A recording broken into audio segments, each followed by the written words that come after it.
kasih, masih bersama Sultra TV di acara Syiar Majelis Taklim Ramadan. Alhamdulillah, kita lanjutkan dengan diskusi ya Ibu-Ibu. Siapa tadi yang mau bertanya? Oh ya, silakan. Bismillahirrahmanirrahim. Assalamualaikum warahmatullahi wabarakatuh. Waalaikumsalam warahmatullahi wabarakatuh. Saya Haja Mutiara dari BKMT Kecamatan Mandonga. Pak Ustaz yang kami muliakan, pertanyaan saya tentang puasa. Alhamdulillah di bulan puasa ini khususnya umat Islam banyak sekali yang berpuasa dari anak kecil. Sayang banyak juga yang tidak sembahyang. Nah bagaimana ini Pak Ustaz? Juga pernah saya mendengarkan seorang ustaz mengatakan bahwa kalau di bulan puasa ini kita melakukan kebaikan akan berlipat ganda pahalanya dari Allah. Dan juga katanya sebaliknya, kalau kita melakukan kejahatan, demikian juga halnya kita punya dosa banyak, berlipat ganda. Mohon pencerahan Pak Ustaz. Wassalamualaikum warahmatullahi wabarakatuh. Waalaikumsalam. Silakan penanya yang berikutnya. Ya. Kita tampung dulu Ustaz, nanti saya catat ya. Terima kasih. Assalamualaikum.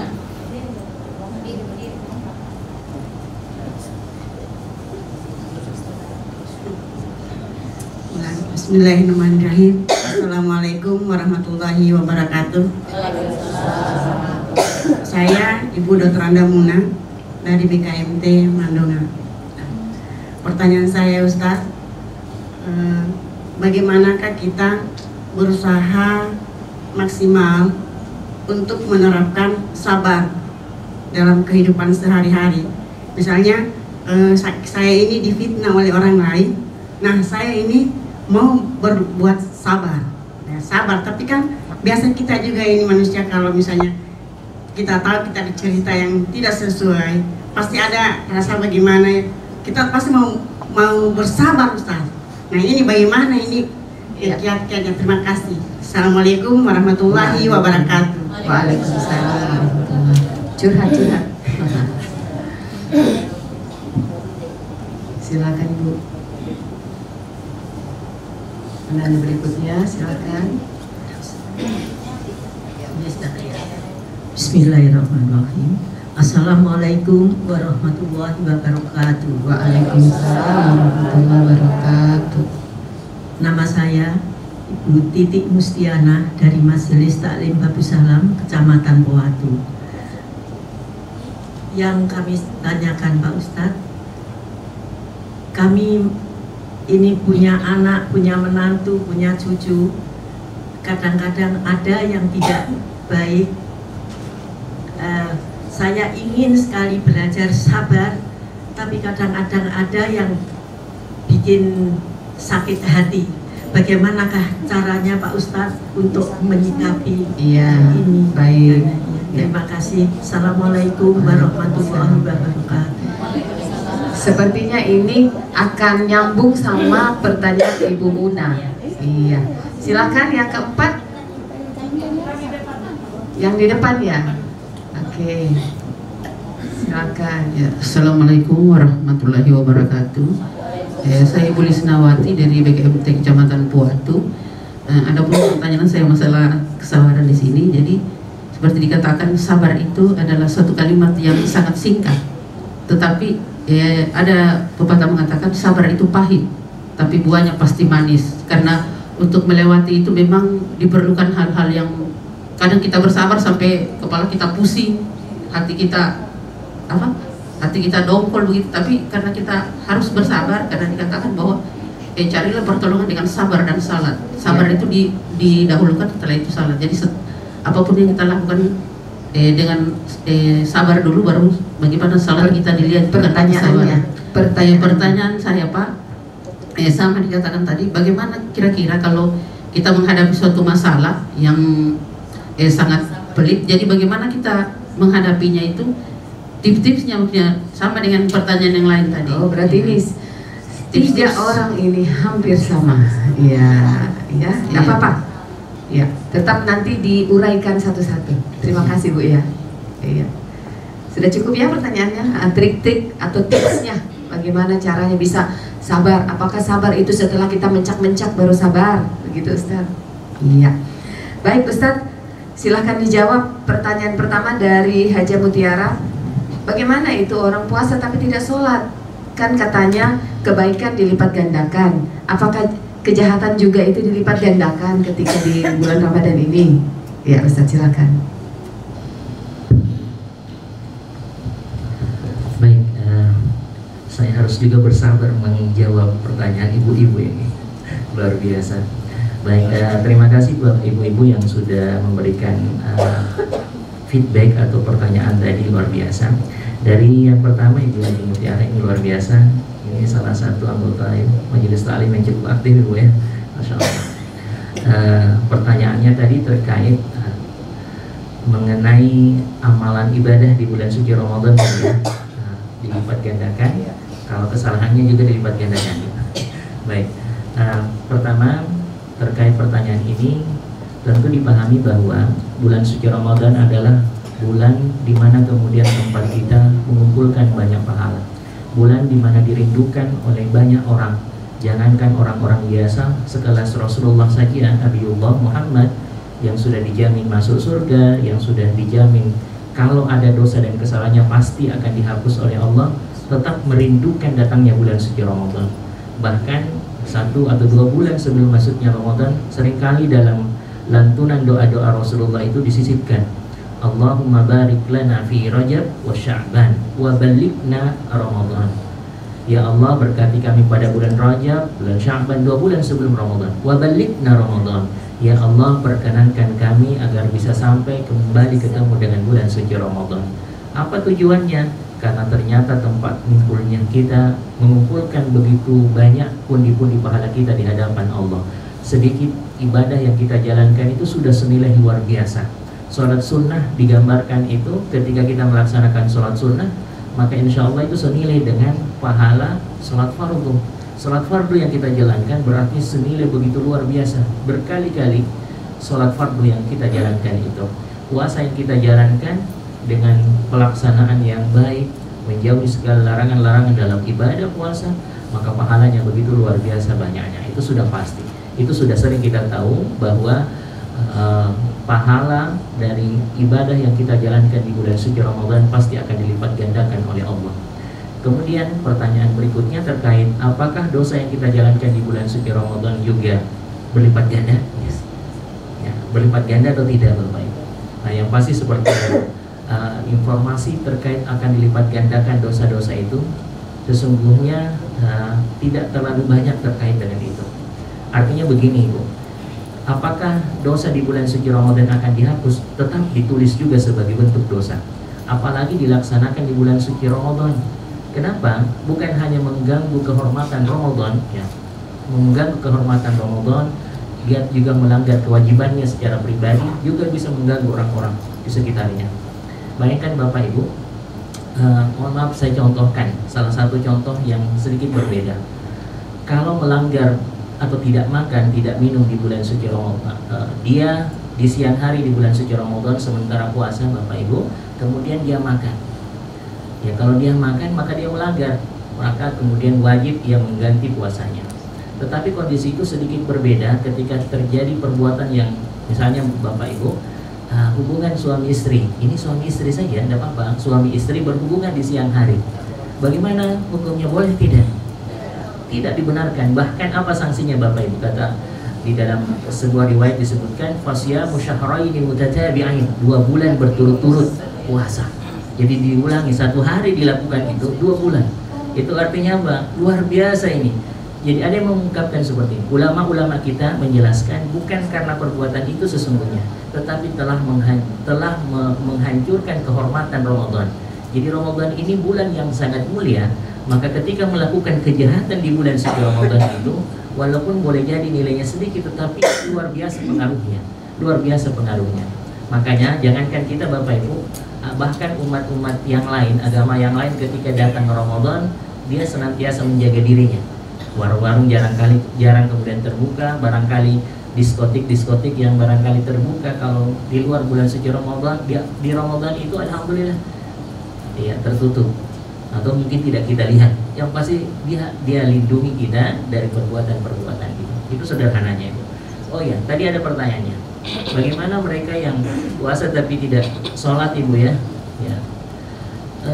Dia puasa tapi tidak sholat. Bagaimana puasanya? Nah, ini dua kewajiban yang berbeda. Dua kewajiban yang berbeda.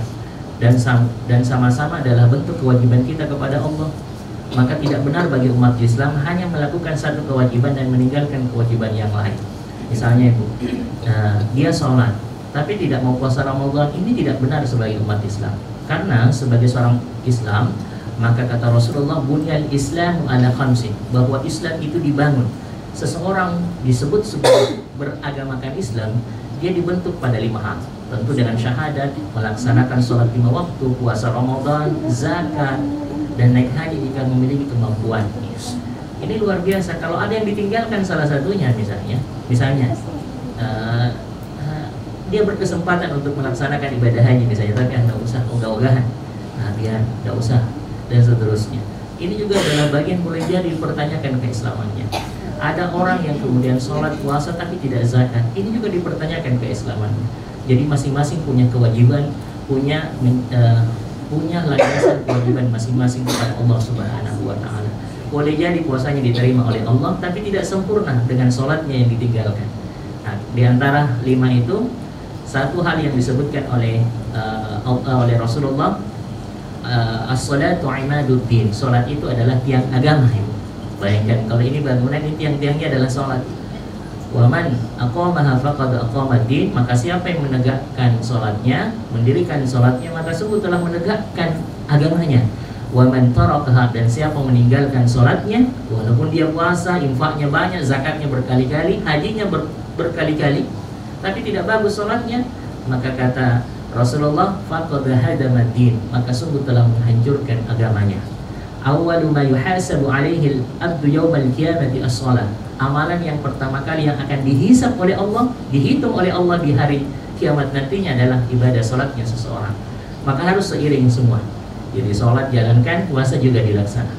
Saya kira itu Ibu Aji, mudah-mudahan dipahami. Terima kasih. Iya, Bu Aji ya.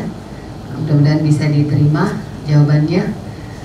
Baik Ustadz, kita melangkah ke pertanyaan kedua, ketiga, dan keempat. Mungkin bisa saya gabung saja. Jadi kalau dari Ibu Muna, bagaimana kita sabar kalau difitnah? Ibu Titi, bagaimana sabar terhadap keluarga? Terus akhirnya disimpulkan oleh Ibu Lisnawati tipsnya sabar bagaimana? Jadi nyambung pertanyaannya. Iya, silakan Ustadz. Masya Allah, ini luar biasa Ibu pertanyaannya. Bagaimana menghadapi ujian yang begitu luar biasa? Bagaimana proses sabar itu? Kalau kesabaran ada ujungnya Bapak Ibu, atau para pendengar sekalian, para penonton Sultra TV, kalau ada ujungnya maka bukan sabar namanya. Sabar itu ada batasnya, maka pada mentok di batas itu bukan lagi sabar Ibu. Jadi bukan lagi sabar. Sabar itu tetap sabar saja, tidak ada batasnya, tidak ada ujungnya. Kalau sudah di ujung dan kemudian itu berarti tidak sabar lagi. Ya, terhadap fitnah Bapak Ibu, ini Masya Allah, dan para penonton Sultra TV yang berbahagia, terhadap fitnah yang ada itu, maka bagaimana cara kita menyikapinya? Ada proses sebenarnya, tentu dengan klarifikasi, tentu kemudian dengan penjelasan, informasi yang benar. In ja'akum fasiqun binaba'in fatabayyanu, jika ada kabar dari orang-orang fasik memberitakan sesuatu hal, fatabayyanu, maka konfirmasilah, maka sampaikan yang benar. Itu prosesnya. Ketika dikonfirmasi kemudian masih ini dan seterusnya, maka proses itulah yang kemudian kita lakukan dengan kesabaran. Ada satu sikap sebenarnya sederhananya Ibu, kalau ada orang yang ngantri Ibu ya, kita ngantri nih Ibu, antri ini misalnya saya tadi baru dari kantor ini ya, saya ngantri udah urutan ke-40.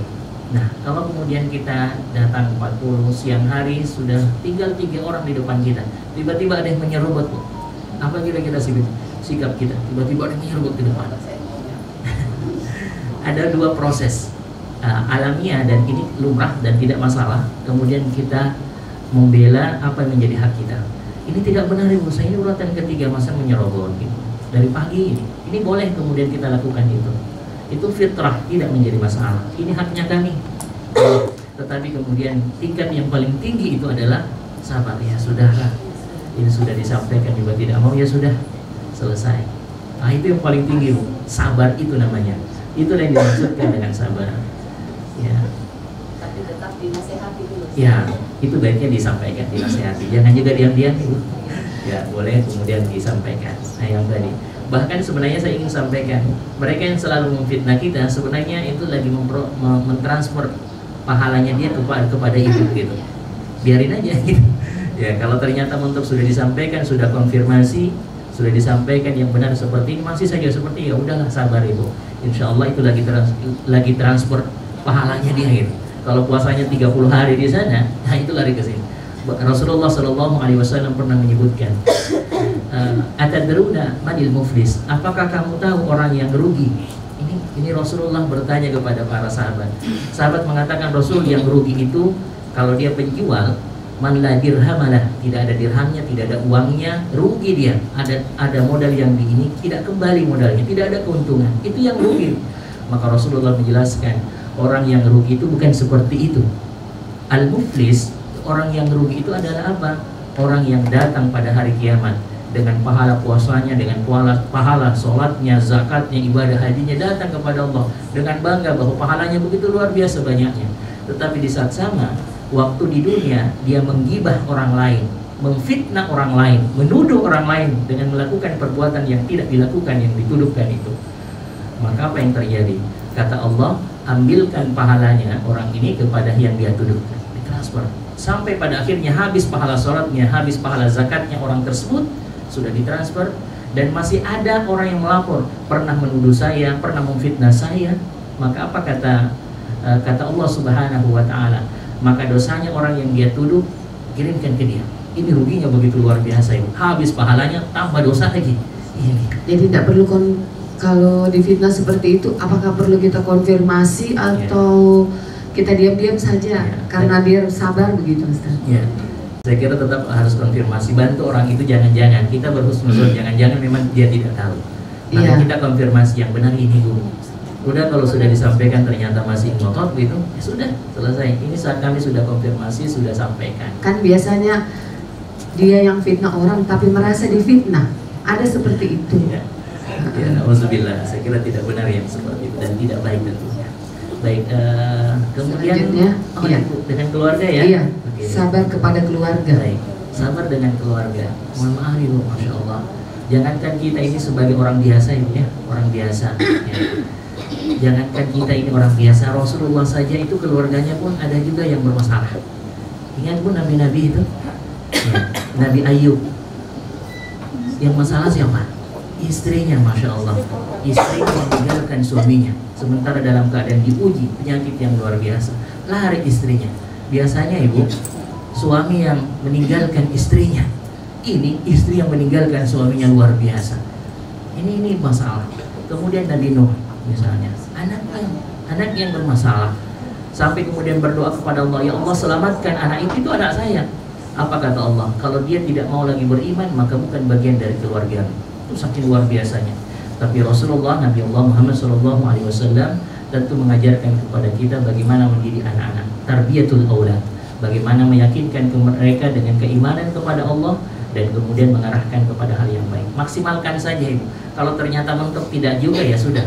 Kewajiban kita sebagai orang tua, sebagai mertua, sebagai nenek, maka itu sudah selesai. Bahwa kemudian kita tetap perhatian dan care dan mengarahkan kepada hal yang baik.